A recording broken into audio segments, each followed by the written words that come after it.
Did y'all see what I saw last night? Did y'all see that Wizards and 76ers game last night?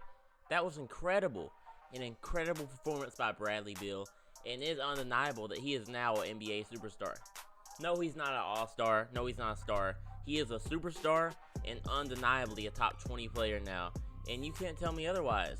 Now, of course, the Wizards still lost because their team's terrible and there's no defenders on the team, but that doesn't put it past the fact that Bradley Beal is one of the best offensive players in the NBA today and undoubtedly the second best shooting guard in the league. What's up, NBA fans? It's Hot Sports back here again, bringing you some more NBA content. If you like basketball talk and like watching basketball videos, then this is the place for you to be. I would definitely suggest subscribing, and if you don't mind, go and hit that like button so more people can see my channel and I can get it out to a wider audience. Anyways, let's get back into the video. Last year, Bradley Beal averaged 30 points per game on the season, and this year, 8 games into it, he's proven that was no fluke as he's averaging 34 points per game on about 48% shooting and 38% from deep. And that's a big improvement from deep, as the past few years, his 3-point shooting in terms of percentage has definitely dipped. I think it has a big thing to do with John Wall not playing these past 2 years, and he's been without a really great playmaker, as he wasn't used to being the primary playmaker, primary ball handler, and primary go-to option all the time. He was used to being a secondary ball handler that could play more off ball and, have the playmaker get shots open for him. Well, now he's having to handle the ball, create shots for his teammates, and create shots for himself. And because he's a focal point of the offense, he's not getting any easy shots. So all those easy, wide open shots used to boost his percentage, he has to work for those now. So that hurts his percentage. But with him having Westbrook on the team now, along with 2 years of experience of doing this, I think he's becoming a lot more adept at creating his own shot and just being more efficient at that. And so far this season is showing.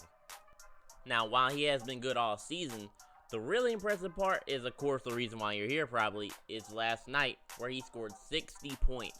That tied the franchise record for the Washington Wizards for most points scored in the game, tied with Gilbert Arenas with 60.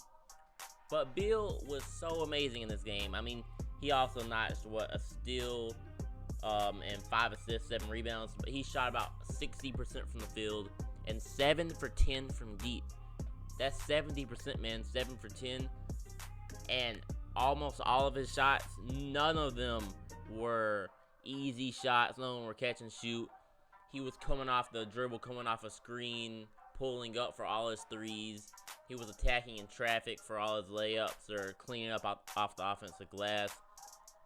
The only easy shots he got were his free throws. Other than that, he had to work for all his shots, or it was like steals in transition. And he was just a masterpiece out there and almost carried this Wizards team back down from 21 points. I mean, he was unstoppable. Every Wizards player was missing about every shot they took, but he was just splashing every time he shot.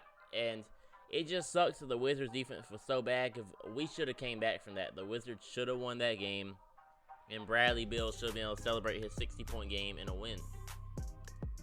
But win or not, it's not his fault they lost. The defense let him down, and he can't be blamed for the loss. Regardless, it was an amazing performance, and it just shows how great of an offensive player Bradley Beal is. And that led me to think, how many shooting guards in the NBA are actually better than Bradley Beal? And I came to the conclusion that there's only one shooting guard in the NBA better than Bradley Beal. And of course, you already know it's James Harden. I cannot say James Harden's better than Bradley Beal. Of course I couldn't. I mean, James Harden's a top 10 player, possibly top 5, but I'll probably put like 6 or 7. He might just be the best offensive player in the league, and James Harden's a monster. Easily best shooting guard. But after that, Bradley Beal, I mean, it's got to be him. You can say Klay Thompson, but I think Bradley Beal just has a better overall offensive game than Klay Thompson. Plus, we don't know if he's going to be at the top of his game once he finally comes back. People like to say Devin Booker's better. I think they're very similar in terms of their game, but I think Bradley Beal is just better. I mean, he's a little more efficient, I believe, and he averages more points, so that's all I need from him right there. He seems like he might be more clutch, although Devin Booker has hit some clutch shots. Donovan Mitchell, like I said, they're pretty similar, but Bradley Beal is a better shooter, so, like him in terms of efficiency. I'm not going to put Zach LaVine or Jaylen Brown over Bradley Beal. I mean, really, just look at CJ McCollum. No, there's just not any other shooting guards besides James Harden. Now, Jimmy Butler I consider a small forward, so if you considered him a shooting guard, then that's why I'm saying he's the second best. But Jimmy Butler plays small forward now, so if I'm considering him, so Bradley Beal is the second best shooting guard in the NBA. And even if Jimmy Butler was a shooting guard, he'd be better than him, I think. I don't know, Bradley Beal is just amazing. He's just surrounded by an absolutely pathetic team. That's all it is. I would say free the Bradley Beal, but I am a Wizards fan, so I don't want to lose Bradley Beal. But either way, really, for real, free Bradley Beal. He needs some good teammates, or he needs to get out of there. I want to see him be on a good team because he could easily be on a championship team. I would like to see him pair up with another star, but like if that was Bradley Beal and the Clippers instead of Paul George, I think they would be just as good, or if not better. I mean, that's just how good I think Bradley Beal is. I think he's a top 20 player, and people are gonna start respecting him. They didn't put him on an All-Star team last year. He's gonna be on there this year. And I know there'll still be people out there like, oh, we should still be able to carry him in the playoffs. They're in the East, blah, blah, did this. He should be able to carry him. Man, do you realize how bad of a defensive team Washington is? I mean, think about it. Westbrook, he's a decent defender at best. Bradley Beal's not that great of a defender. And they got Denny Avdija, who's a rookie. Thomas Bryant is like the worst defensive center in the league. Rui Hachimura, as far as I know, he's just like average on defense. Then they got Raul Neto off the bench. He isn't playing any defense. Troy Brown Jr. is hardly guarding anyone. Davis Bertans might as well be Enes Kanter.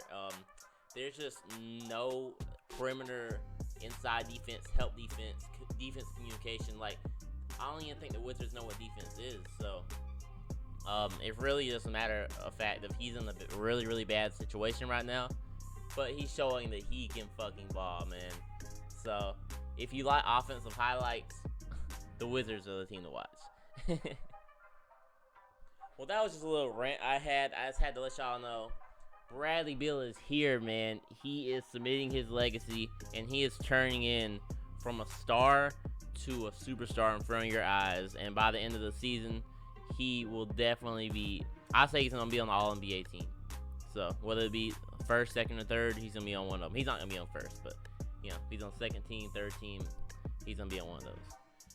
Anyways, if y'all like the video or want to subscribe, go and hit those buttons. But peace out, y'all. I'll be back next time.